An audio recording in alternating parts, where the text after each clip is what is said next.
Baik, di sini saya akan menjelaskan tentang kehidupan sosial di Madinah.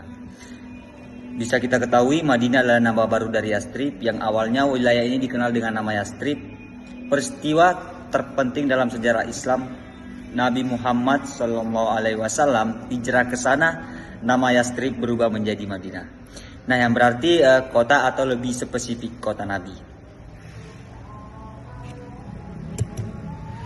Eh, Di Madinah juga dikelilingi pada setiap penjuru-penjuru itu ada batu vulkanis. Penduduk Madinah juga terdiri dari penduduk yang heterogen. Kota tersebut pada awalnya dihuni oleh masyarakat multietnis dengan pemeluk agama yang berbeda. Jadi wilayah yang menjadi sumber keterangan dengan tanah yang subur dan hasil bumi yang melimpah, maksudnya Madinah ini dikenal sebagai daerah yang memiliki kondisi alam yang sangat baik. Tanahnya subur sehingga sangat cocok untuk bercocok tanam untuk tumbuh-tumbuhan. Nah, ini akan membuat Madinah akan kaya dan hasil pertanian dan sumber daya alam yang lainnya, yang tentu saja akan membantu dan menopang kehidupan masyarakat yang ada di sana. Dan juga dikelilingi pada setiap penjuru itu batu-batu vulkanis. Secara geografis, Madinah ini dikelilingi oleh batu-batu vulkanis. Batu-batu vulkanis ini berasal dari aktivitas gunung berapi yang di masa lalu, yang membuat di tanah sekitarnya itu menjadi lebih subur karena mineral dari batu vulkanis ini sangat sangat bermanfaat untuk tumbuh-tumbuhan di sana. Nah, penduduk di Madinah juga terdiri dari penduduk yang heterogen. Maksudnya penduduk Madinah itu bukanlah kelompok yang homogen. Artinya masyarakat yang ada di sana terdiri dari berbagai macam latar belakang atau etnis budaya-budaya yang berbeda. Ini akan menunjukkan Madinah itu sebagai kota multikultural dan beragam. Dan juga kota tersebut pada awalnya dihuni oleh beberapa masyarakat multietnis dengan pemeluk agama yang beragam. Sebelum menjadi pusat agama Islam, Madinah ini sudah dihuni oleh berbagai suku dan kelompok etnis yang berbeda. Selain itu, keyakinan dan agama yang dianut oleh penduduk Madinah juga beragam dan berbeda. Nah, mulai dari suku Arab pagan, Yahudi, hingga kelompok lain dengan kepercayaannya masing-masing. Mungkin cukup sekian, dan selanjutnya. Baik, selanjutnya yaitu sistem pemerintahan Islam di Madinah. Setelah hijrah ke Madinah, Nabi Muhammad SAW tidak hanya berperan sebagai seorang rasul, tetapi juga sebagai pemimpin masyarakat. Kondisi di Madinah saat itu adalah kota yang memiliki penduduk yang beragam, terdiri dari berbagai suku, agama, dan juga kelompok politik.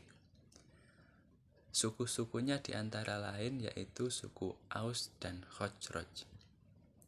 Nah, karena itu diperlukan sebuah sistem pemerintahan yang mampu mengatur kehidupan bersama secara adil dan damai.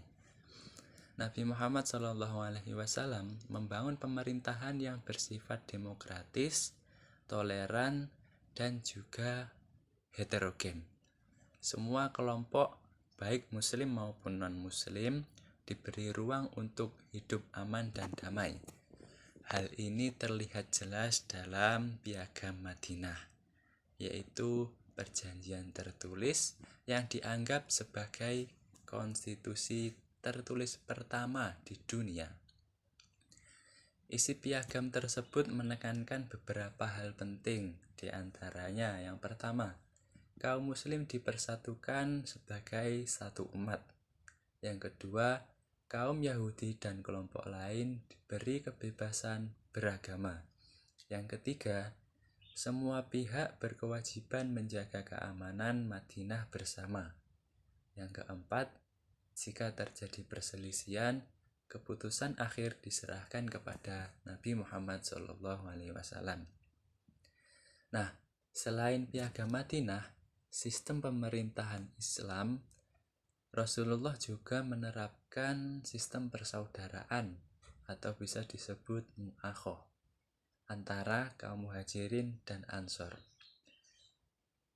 Dengan cara ini, rasa kesukuan yang selama ini memicu konflik diganti dengan ikatan persaudaraan atas dasar iman. Hasilnya masyarakat menjadi lebih solid, saling menolong, dan tidak lagi terpecah oleh fanatisme suku.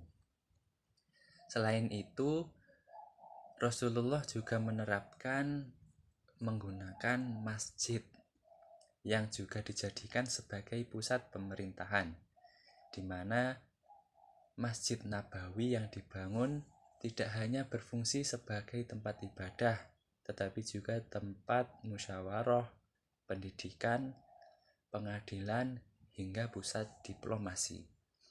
Dari sinilah lahir keputusan-keputusan penting yang mengatur masyarakat Madinah. Nah, intinya sistem pemerintahan Islam di Madinah berlandaskan keadilan, musyawarah, persamaan, dan toleransi.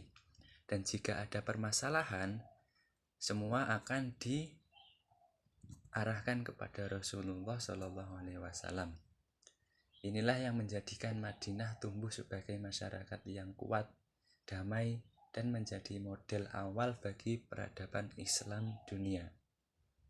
Penyebaran Islam di Madinah. Jadi yang pertama itu hijrah ke Madinah. Waktu itu Nabi Muhammad hijrah dan dengan para sahabatnya dari Mekah ke Yastrib, yaitu Madinah itu sendiri, dan menandai lahirnya masyarakat Islam yang berdaulat. Nah, hijrah ini bukan hanya sekedar perpindahan fisik, melainkan transformasi sosial politik umat Islam. Kedua, ada pendirian Masjid Nabawi. Tibanya di Madinah, Nabi membangun sebuah masjid yang bernama Nabawi. Masjid Nabawi ini sebagai pusat ibadah, pendidikan, musyawarah, pengadilan, sekaligus markas militer. Masjid ini juga menjadi fondasi peradaban Islam. 3. Ada persaudaraan Muhajirin dan Ansor. Nabi mempersaudarakan kaum Muhajirin yang kehilangan harta dengan kaum Ansor dan menumbuhkan solidaritas dan menghapus kesenjangan sosial, memperkuat persatuan umat juga. Yang keempat, ada Piagam Madinah. Piagam ini berisi 47 pasal yang mengikat di seluruh penduduk Madinah, yaitu Muslim, Yahudi, Nasrani, dan suku Arab. Nah, isinya itu juga mencakup kebebasan beragama, kewajiban membela kota, serta pengakuan Nabi sebagai pemimpin yang tertinggi. Nah, Piagam ini juga menjadi konstitusi awal masyarakat plural. Yang kelima, ada sistem sosial dan pemerintahan Nabi untuk membangun tatanan sosial, hukum, ekonomi, politik yang adil, zakat, warisan, serta aturan lain yang diterapkan untuk mewujudkan sebuah keadilan dan solidaritas. Yang keenam, itu ada tantangan peperangan umat Islam untuk menghadapi sebuah perang yang sangat besar. Yang pertama ini ada Perang Badar. Dulu itu kemenangannya adalah simbol iman dan strategi. Yang kedua ada Uhud, juga kekalahan karena kelalaian. Jadi pelajarannya tentang disiplin. Ada Ahzab juga, yaitu strategi parit sukses mempertahankan Madinah dari pekepungan. Yang ketujuh, yaitu yang terakhir juga, ini adalah Islam sebagai kekuatan besar setelah melewati berbagai ujian. Islam tumbuh menjadi kekuatan politik dan diplomasi yang disegani oleh Jazirah Arab, bahkan menjalin hubungan dengan kerajaan di luar.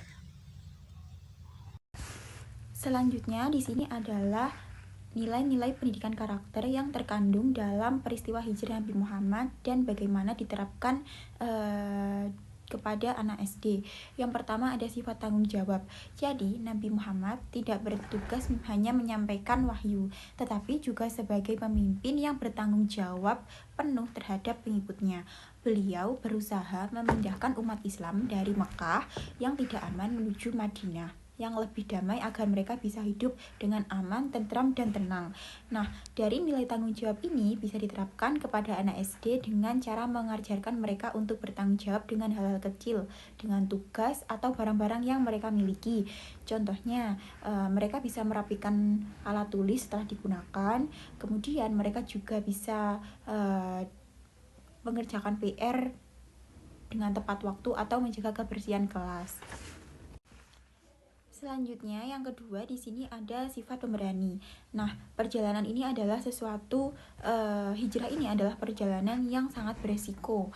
Nabi harus meninggalkan kota kelahirannya yang beliau cintai demi mempertahankan kebenaran dan yang dibawanya. Perjalanan ini sangat berbahaya bagi keselamatan beliau, tetapi beliau tetap melanjutkan hijrah sampai selesai. Nilai ini perlu ditanamkan kepada anak SD dari sejak dini agar mereka itu berani membela kebenaran, kemudian mereka berani mengungkapkan pendapat dan juga berani mengakui kesalahan yang telah mereka perbuat. Selanjutnya yang ketiga ada sifat jujur dan amanah. Jadi meskipun orang Quraisy itu memusuhi Nabi Muhammad, beliau tetap menjaga barang-barang titipan mereka dengan baik. Bahkan Nabi menitipkan barang-barang tersebut kepada Ali untuk mengembalikan ke pemiliknya. Nah, nilai ini juga mengajarkan anak untuk selalu berkata jujur dan bisa dipercaya. Guru atau orang tua bisa menanamkan dengan memberi kepercayaan kecil, seperti memimpin doa bersama, kemudian menjaga barang teman. Yang keempat, ada nilai persaudaraan. Saat hijrah, kaum muhajirin tidak membawa bekal untuk hidup di Madinah, tetapi Nabi Muhammad kemudian mempersaudarakan kaum muhajirin dengan kaum ansor, sehingga mereka saling membantu satu sama lain dan tidak ada yang merasa sendiri. Jadi, nilai ini bisa diterapkan kepada anak SD agar mereka itu saling peduli dengan teman-temannya, memberikan apa yang mereka punya ketika temannya tidak punya, dan saling tolong-menolong saat belajar. Yang kelima, ada pematangan strategi. Nah, hijrah Nabi ini tidak dilakukan secara terburu-buru. Jadi, beliau itu merencanakan rute yang aman dan bersembunyi di Gua Sur selama beberapa hari. Bahkan, Nabi Muhammad juga melibatkan beberapa temannya untuk membantu melihat situasi atau keadaan di perjalanan. Nah, untuk anak SD, kita bisa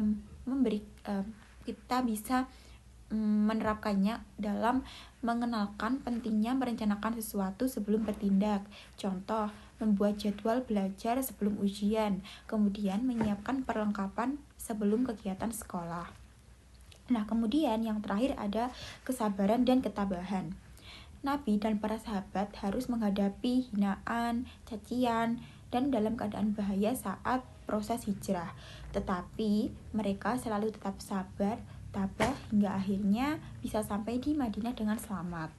Nilai ini juga penting diterapkan dalam anak SD karena dengan mereka belajar sabar ketika menghadapi kesulitan, kemudian tidak mudah marah saat kalah lomba, dan tetap semangat belajar meskipun materinya sulit. Nah, nilai-nilai tersebut harus ditanamkan kepada anak SD sejak dini agar mereka terbiasa dan bisa memiliki karakter yang kuat, berakhlak mulia, dan siap menghadapi tantangan zaman.